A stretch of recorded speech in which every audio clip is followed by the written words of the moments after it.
welcome to another amazing episode of Uncommon Conversations. I'm your host, Jaja C. Hubbard, and I have a wonderful guest for you today. Listen, this guest is all the way from Flint, Michigan, and they are dropping some major jewels. Listen, I have international wealth coach and speaker, Mr. Montel Carr. This Flint native is not only a former athlete, not only is he a new speaker and a new author for his new book, Kingdom Principles, A Wealthy Choice. He's a really great friend of mine, and he's going to be teaching you all about how to get your finances together for the year 2021. Listen, you don't want to miss this episode because he's dropping some nuggets and he's dropping some jewels. And if you're picking up what he's putting down, your money is going to be amazing for this new season in your life. Listen, help me welcome my new guest, Mr. Montel Carr, all the way here from Flint, Michigan.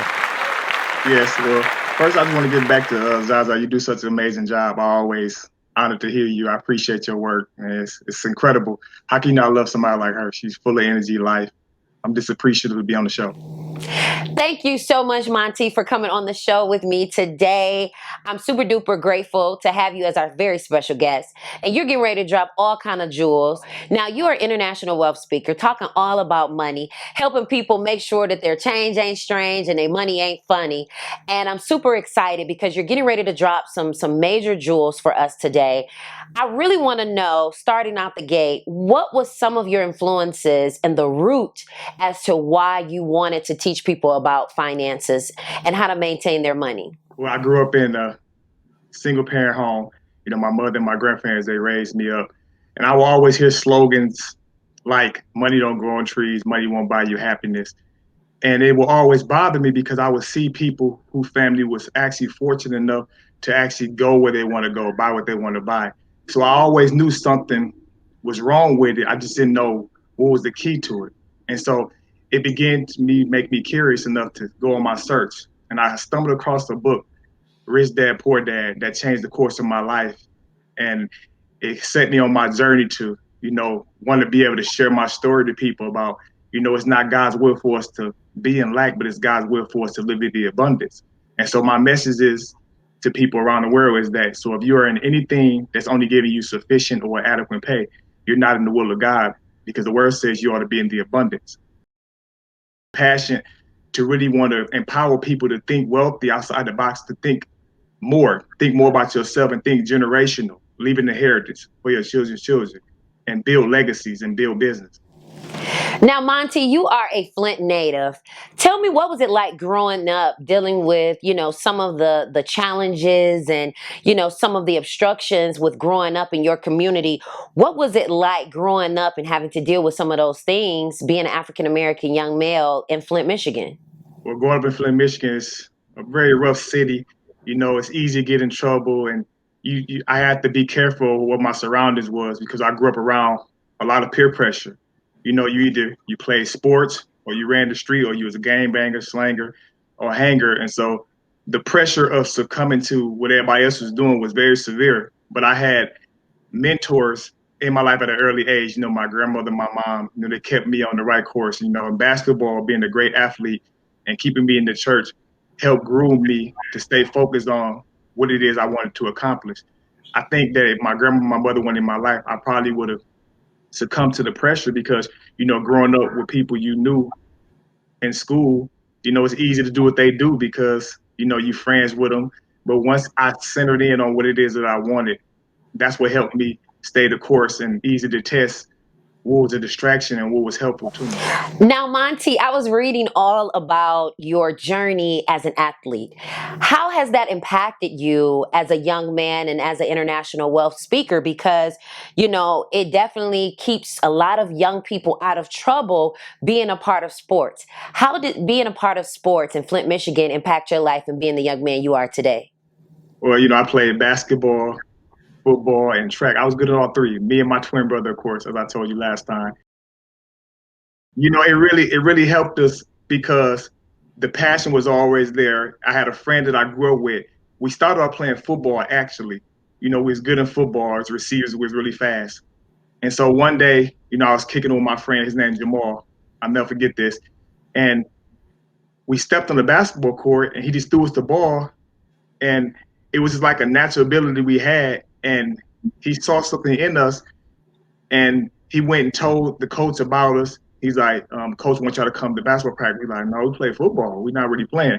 But he stayed on. He saw something. We stepped on the court, and the ability that was there all along just came alive for ourselves. And for you know what, everybody knew around about us in the city, even in middle school and elementary, and it grew from there.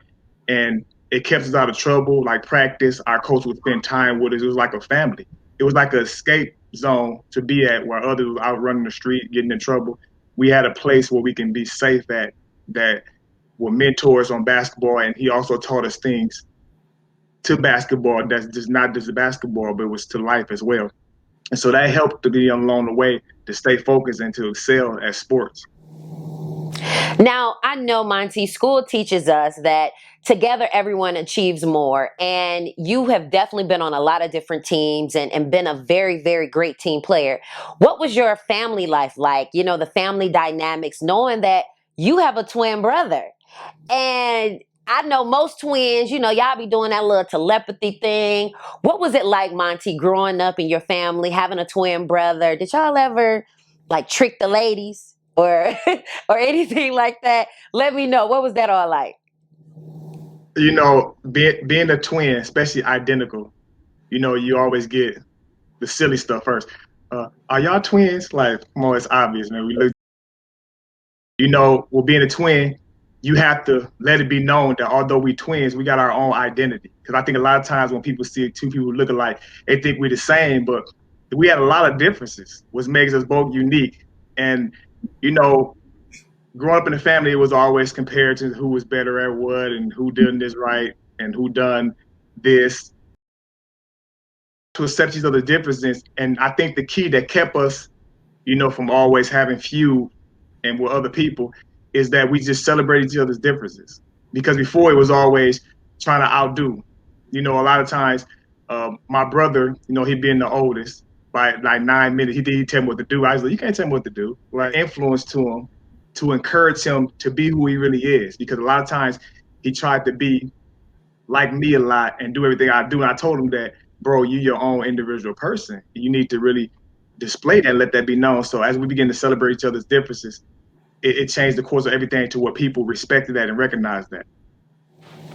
Now, Monty, I am so proud of you because you are making big strides in your career and you have graced a lot of stages and been on a lot of different platforms teaching about, you know, wealth and the kingdom principles and just gracing the stages across the board. And I'm super duper excited because, you know, so many doors have been opened because of what you're teaching. Did you ever think that, you know, because you're teaching about wealth that you would have all of these doors open for you?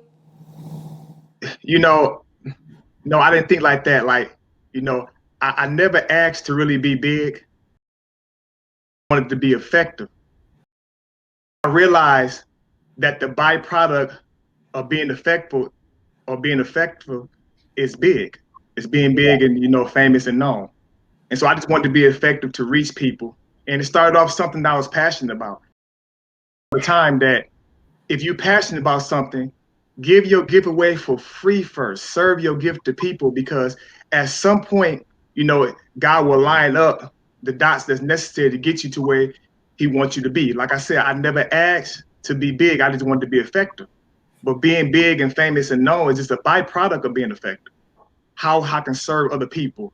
Who can I inspire or impact? And I realized by serving people, by or giving your gift, which is the law of reciprocity, it helped create a domino effect that added multiplication to my life, and it brought me to this point in my life. Monty, you have an amazing new book. You are a new author. Congratulations to you. I know that this is an amazing accomplishment. Your new book is entitled Poverty to Promise, A Wealthy Choice, Kingdom Principles. And in this book, you talk all about taking the vision and the words that God gave you and putting it into this book. Tell us all about this process and all of the amazing things that you had to do and accomplish in order to manifest that book. But you know, God specifically dealt with me about this particular book, transformation from a poverty mindset to a wealthy mindset. I realized one of my greatest frustrations in life was this spirit called poverty that I hate. Is that your greatest frustration in life is what you were meant to send here to solve. And so I knew that God had given me a gift to actually empower people to be wealthy, because most people, when you talk about wealth or building legacies or generational wealth, it becomes taboo or foreign or alien. It's strange to them because a lot of times most people money funny and they change strange. And so when you start talking about something beyond wealth, they look at you like some stank. And I knew that God had something for me to do. And I had a passion, but I've always had a passion of owning my own business, traveling the world to empower people so I can do what it is He called me to do.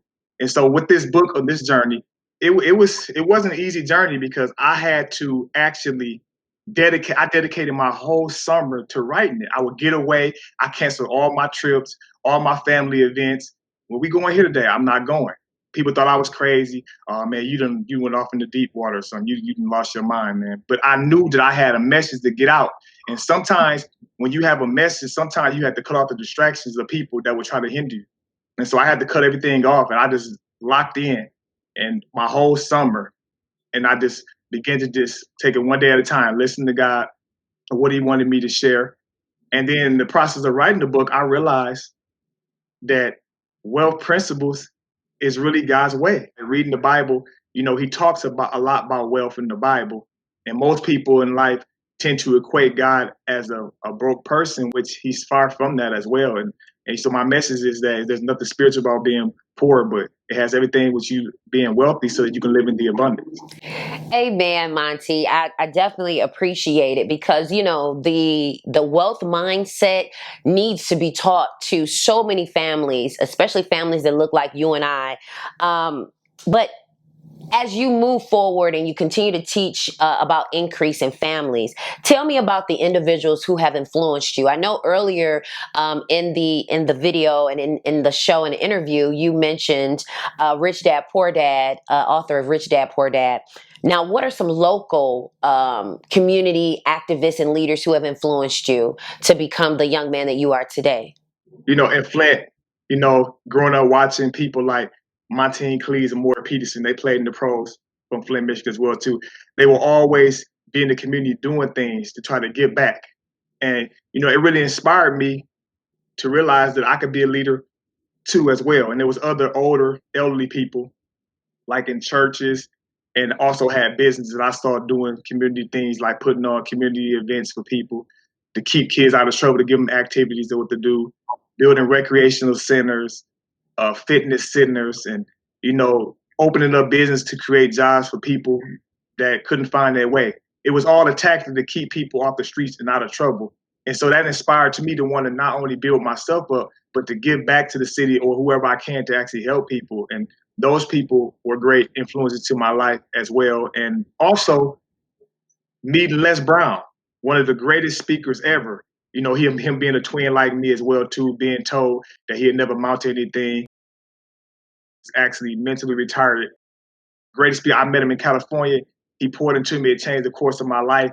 And it really stirs them up in me. Like, I've always had a gift to speak. I just didn't know that it was a platform for it. And so these people actually influenced me in a positive way.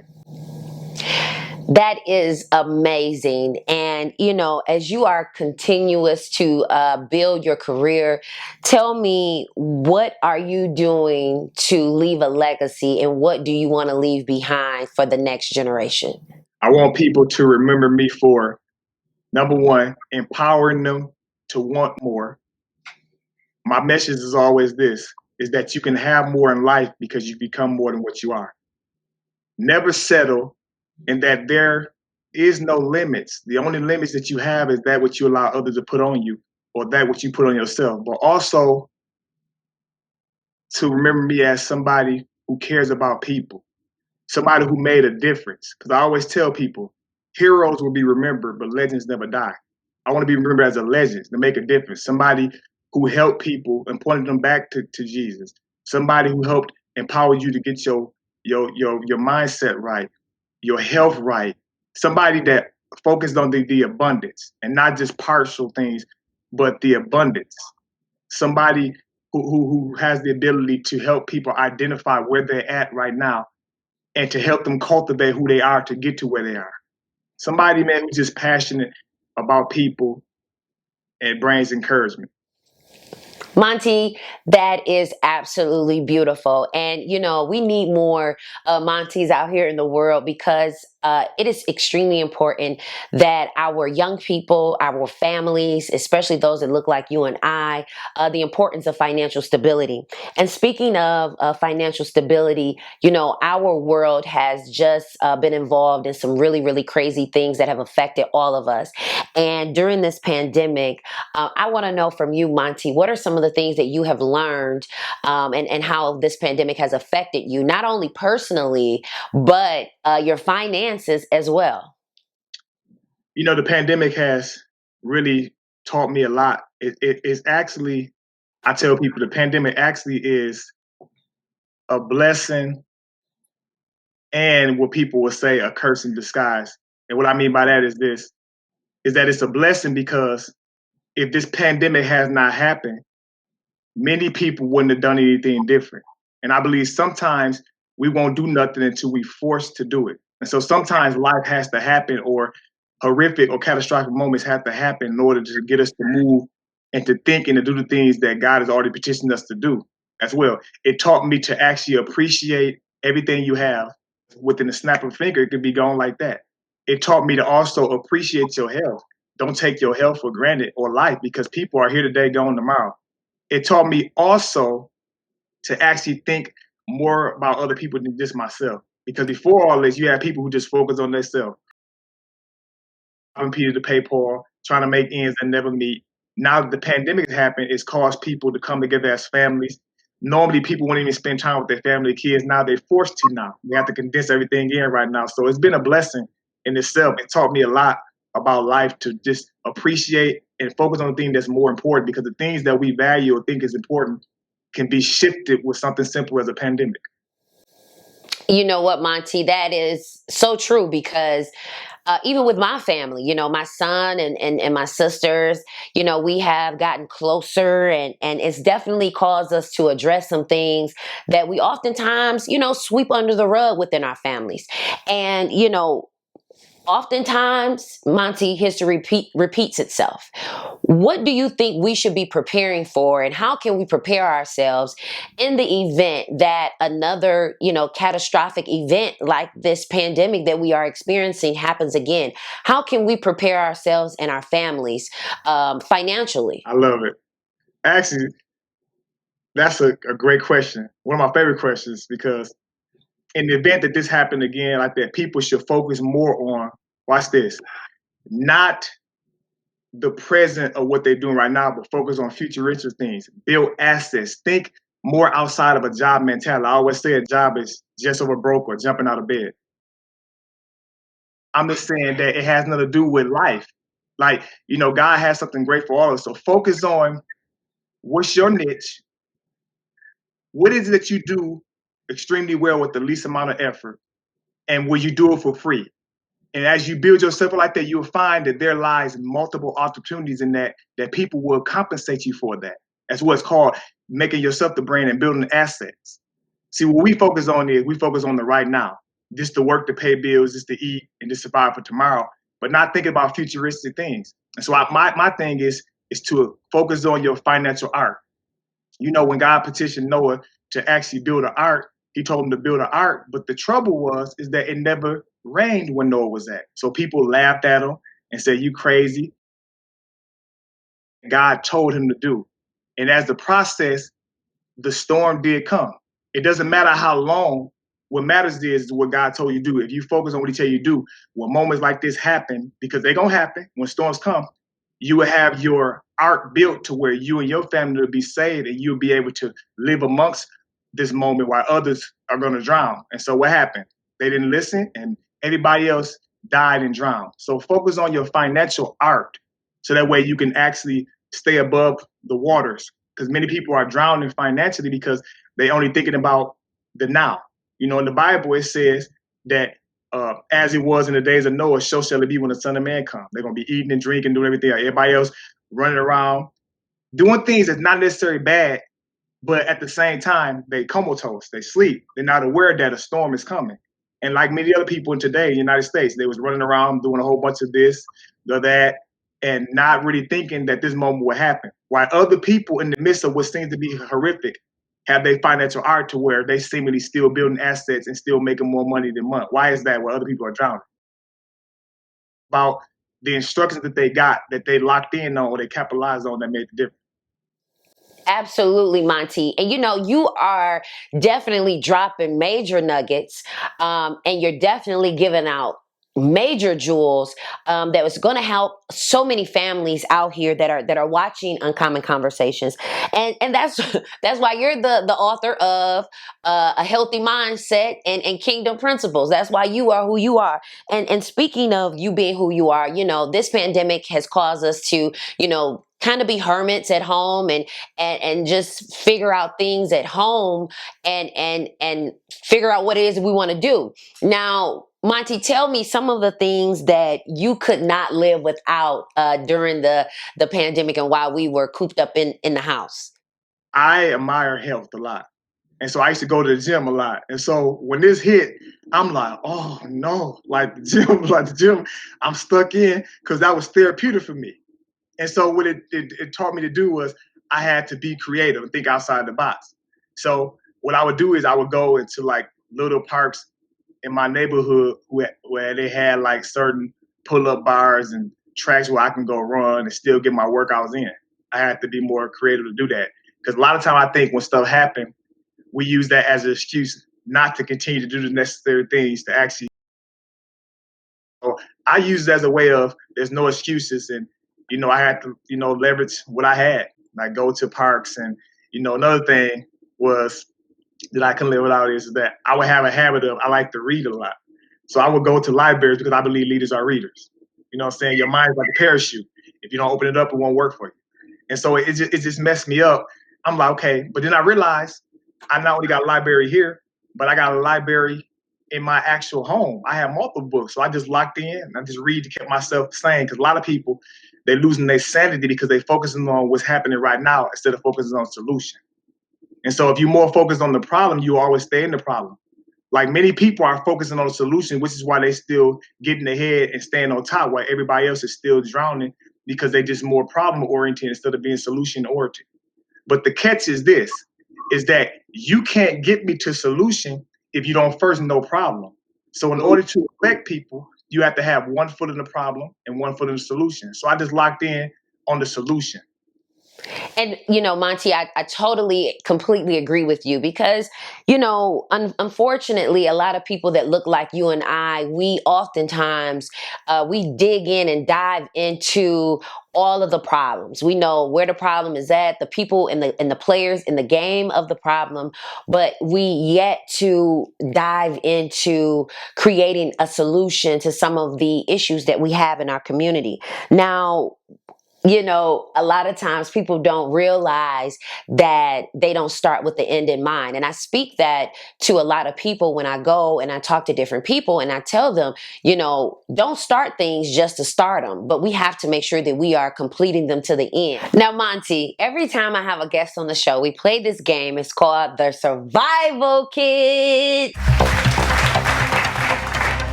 Listen, Monty, I give you 3 options and I put 30 seconds on the clock. You get to use one, lose one, and give one away, okay? I'm going to give you 3 categories and you're going to use one, lose one, and give one away, okay? First round, okay?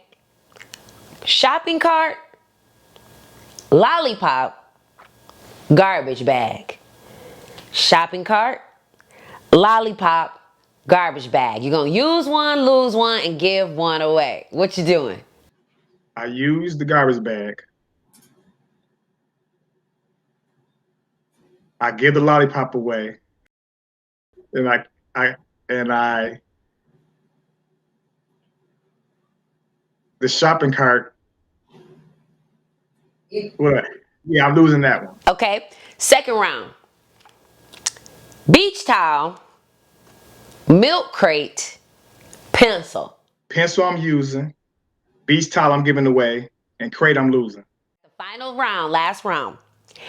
Refrigerator magnet, aluminum foil, gloves, refrigerator magnet, aluminum foil, glove. Gloves I'm using, foil I'm giving away, and magnet I'm losing. Thank you so much, Monty, for playing the survival kit with me. I just want to thank you so very much for being a guest and a great player for the game. You know, I am super excited about all the great things that you are doing and how you have gotten on the show today and talked all about, you know, just having a wealthy mindset. And I look forward to the great things that you're doing, books and courses and all that great thing and all those great things. What can we look forward to for the future? I have a podcast that I'm actually putting together. You look out for that. But I'm also putting a course together of in-depth teachings that I want to teach people on how to build assets and know the difference between assets and liability as well too. Now that is the power of a conversation. I want to thank today's guest, Mr. Montel Carr, all the way from Flint, Michigan, here to teach us all about financial empowerment. He is an international wealth coach, and I just want to thank him so very much for being on the show. And I want to thank you for being on the show with me this week. Listen, until next time, I will see you next week. But don't forget, make sure you stay connected to us. Follow me on social media, Jaja C. Hubbard. Listen, you can also write to us at P.O. Box 27866, Detroit, Michigan 48227. Listen, you can also look at us on the website www.jajachhubbard.com. Listen, until next week, I will see you again. Peace.